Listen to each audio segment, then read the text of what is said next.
What's going on, everybody? Welcome back to the channel. Today I'm going to show you how to make this really high quality bowl gouge for the lathe. So let's get started. Alright guys, so this is our blank. It's just a piece of cherry that I got from my friends at Black Forest Sawmill. Black Forest Sawmill is an amazing sawmill. They have very good prices. They've also got a website and they ship anywhere in the US for free. So I'll put the link to Black Forest Sawmill down in the description, and I would highly encourage you to go check them out. They do all sorts of live edge slabs, cut-off boxes, and a lot of other stuff you might like. So again, link is in the description down below. I've gone ahead and trimmed down our little piece of cherry to 2 inches square by 16 inches long, and I think that's going to be a really good size for our lathe tool. First we'll get this put into the headstock here, and we'll put it into the tailstock over here. Alright.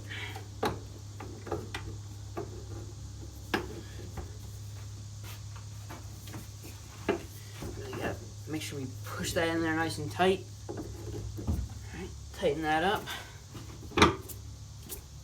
Alright, looks good.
Alright, this is the lathe tool that I have and that I use, and is about 15 inches long, so I'm going to be trying to replicate this handle because I like it. The first thing you'll notice is that there's this little brass flange up at the top, and that just keeps the wood from splitting. So we're going to have to make sure that we turn a pretty precise diameter cylinder on the end of this handle so we can put one of these brass rings over top of it.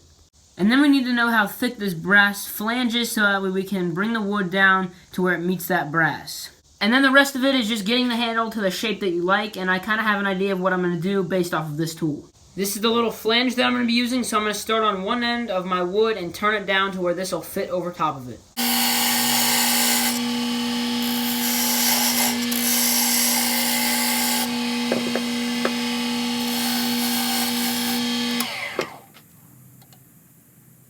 Alright, let's see if it fits. There we go. Gets a little bit snug there at the end. That's perfect. So I'm going to leave this on while we're turning down the rest of it, so that way it gives me a little bit of a reference point on how far to turn this down. I'm going to remove material from here, starting at this end, till I get down to that flange. I'm going to kind of make it a little bit fatter here, and then swoop down to a skinnier portion here, and then I'm going to make it a little bit fatter toward the end.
Alright, now it's time to put some finish on our handle.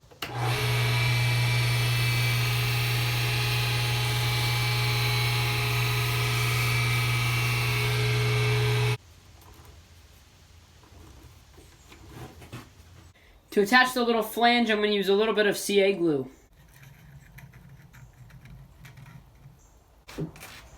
Alright, I coated each piece pretty good. So I'm going to slide that on there like that. Get a little bit of accelerator up in there, and that thing won't come off. I'm going to leave this little nubbin on the bottom for now because that's how we're going to get a flat surface to put this on the drill press.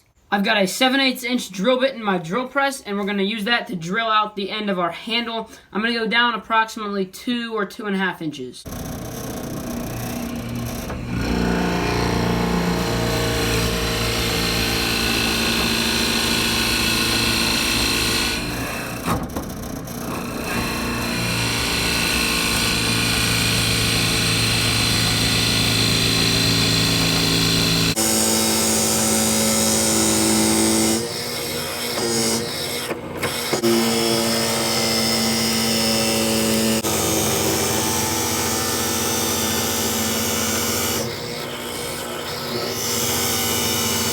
Alright, so now let me show you how this works. So we've got our hole in there, which is 7/8 of an inch. We've got the 7/8 inch piece of steel rod that's going to go down in there just like that. It'll seat at the bottom, and as you can see, it's very, very snug. On the top of this 7/8 inch rod, there's another hole, and that's how you can replace the tips of the tool. So we're going to use a little bit of CA glue and accelerator to glue this piece into the wood.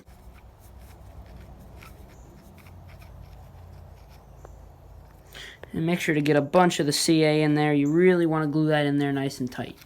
Alright, now that we've got the CA in there, we can fit our handle. And as you can see, it's going to leak out a little bit. There we go. Make sure that thing is completely seated at the bottom. Spin it around a little bit. And that's going to dry really nicely and get that CA off of there. Alright, so now that we've got this piece glued down in there, you can see we've got that hole at the top like I said. This is a 1/2 inch bowl gouge piece, and what we're going to do, use a little bit of CA glue and glue this down in there like that. And whenever you want to replace the tool, you heat this up with a blowtorch, melts the CA glue, and you can pull this thing right out to replace it. So I'm going to put a little bit of CA on this right here, not too much. And then I'm going to grab this piece and seat it down in there, just like that. Put a little accelerator on it. Guys, thank you so much for watching this week's video. I think this thing turned out really, really good. I'm very happy with the shape that I got in the handle, and I'm very happy with the fitment that I got on our little flange here, and how everything just went together in general. The actual metal parts for this lathe were fabricated by my friend Fred Williamson. He does a lot of this stuff. He makes a lot of his own lathe tools, and he gave me a couple of pieces to make this bowl gouge, so I just had to make the wooden part. So huge shout out to Fred Williamson for giving me the metal parts for this bowl gouge. I would also like to give a big shout out to Black Forest Sawmill for providing the wood for this handle. This is a beautiful piece of cherry that grew very local to me, and I think it just turned out incredible, and it's going to be very, very durable. And like I said earlier, if you want to replace this turning tip here, you just heat this part up with a blowtorch, pop this thing out, slide a brand new one in with some more CA glue, and you're good to go. You don't have to replace the entire tool when your tip gets ground down. Guys, be sure to follow me on Instagram, Seth's Custom Creations. Name will be on the screen right there. Post a lot of behind-the-scenes stuff and stuff that doesn't get put up on my YouTube channel over on my Instagram. Also, be sure to check out my new website, Seth'sCustomCreations.com. I'll put the link in the description down below, but there's a lot of products on there, more information about me, and other stuff you might be interested in, so I would highly encourage you to go check that out. And guys, lastly, be sure to hit that subscribe button and also hit that bell icon next to the subscribe button to be notified whenever I post a new video. If you don't hit that bell icon, you'll never know when I upload. I've got an amazing video coming out next week, and you're not going to want to miss it, so definitely be sure to subscribe. I'll see you guys next week.